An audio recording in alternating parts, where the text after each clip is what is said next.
Little Marvels. Once upon a time, there was a beautiful and kind girl named Cinderella. She used to live with her cruel stepmother and stepsisters. She was treated like a servant at home. She used to perform all the household chores, including cleaning the house, ironing clothes, etc. One day, a letter came to their house. It was an invitation to the royal ball.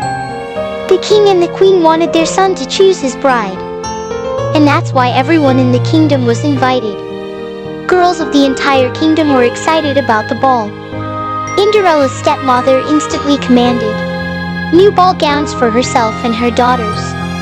Cinderella worked hard to finish the stitching of the gowns, with the remains of the threads and beads from the gowns of her sisters. Cinderella prepared a gown for herself as well. On the day of the royal ball, when the stepmother and stepsisters were about to leave, they saw Cinderella in the gown. The two sisters got jealous. They tore her gown, pulled off the beads and left for the ball.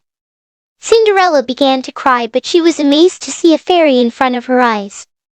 The fairy said, "I am your fairy godmother. I know you wish to join the ball. Don't worry, I will help you."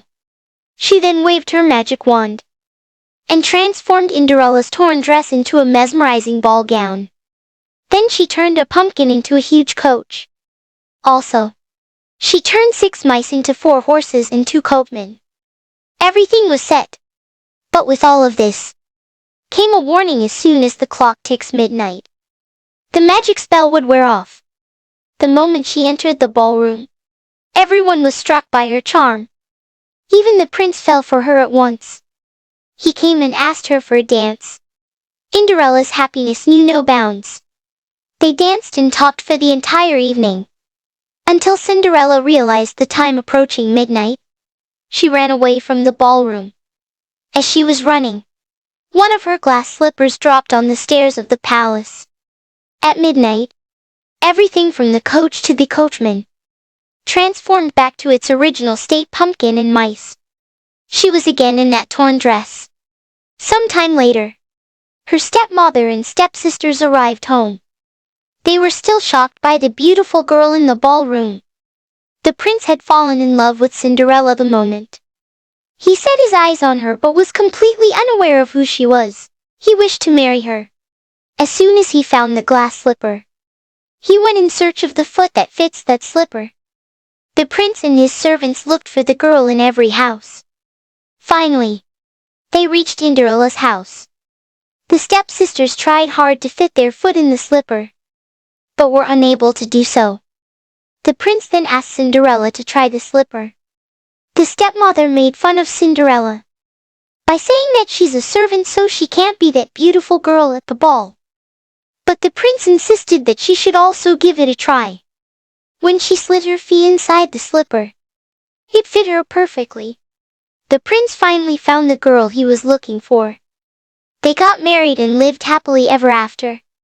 Long, long ago, in a huge palace, a beautiful princess was born. Her hair was as black as ebony, her lips as red as a rose, and her skin as white as snow. She was named Snow White. She was very generous and gentle to everyone.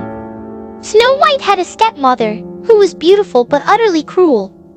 She had a mystical mirror to which she used to ask who the fairest lady of all is. The mirror always used to say that the queen was the fairest of all. Listening to this, she used to be content until the next day. Days passed by and Snow White grew to be an extremely beautiful girl. Then something very peculiar happened.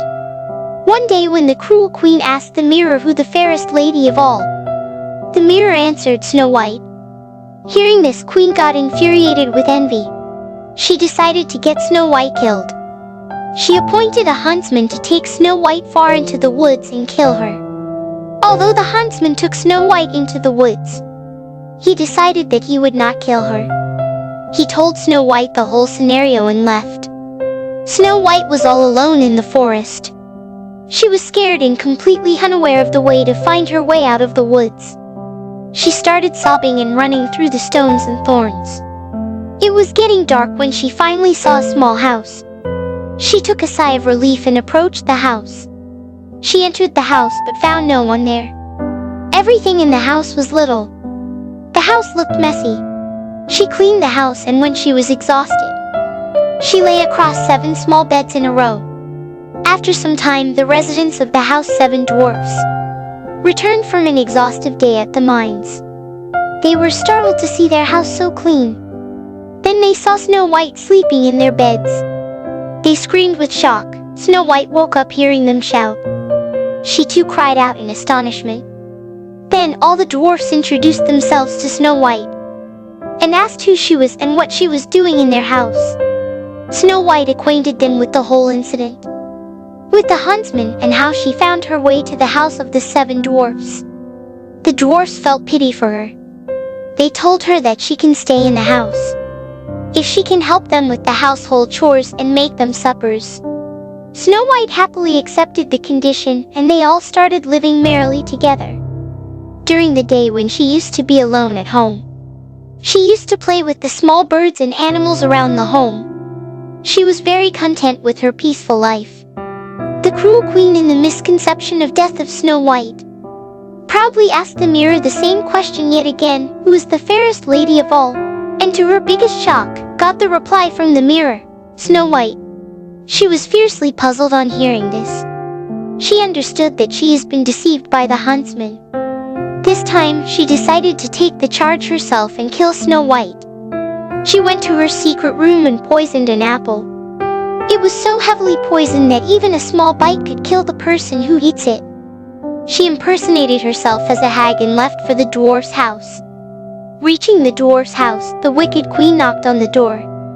In order to keep her safe, Snow White was forbidden by the dwarfs to open the door to strangers.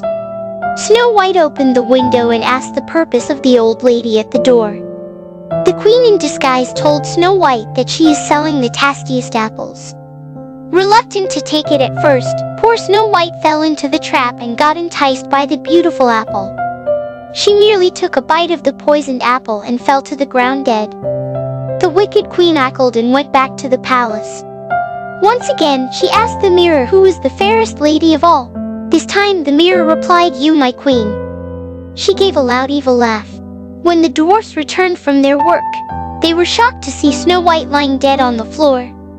They shook her, tried talking to her, and began crying.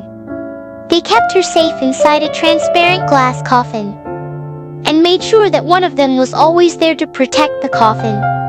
Once it so happened that a prince was passing by the forest, and he saw the coffin. He had known and loved Snow White, and when he saw her in the coffin, he asked the dwarfs what exactly had happened to her. After listening about the brutal incident, he requested the dwarfs to hand him over the coffin. The dwarfs initially denied giving the coffin, but the prince convinced them to give it to him. The princess opened the coffin and kissed Snow White's hand. With the kiss of love, she woke up at once. The prince's love for Snow White won over the wicked queen's hatred for her. People in and around the kingdom got to know about the queen's cruel act, and she was thus banished forever from the land. The prince married Snow White, and they happily lived ever after. The Snow White and the 7 Dwarfs story, provided above, teaches us the essence of having faith and being kind. No matter how evil the force is against kindness, the latter always emerges to be victorious.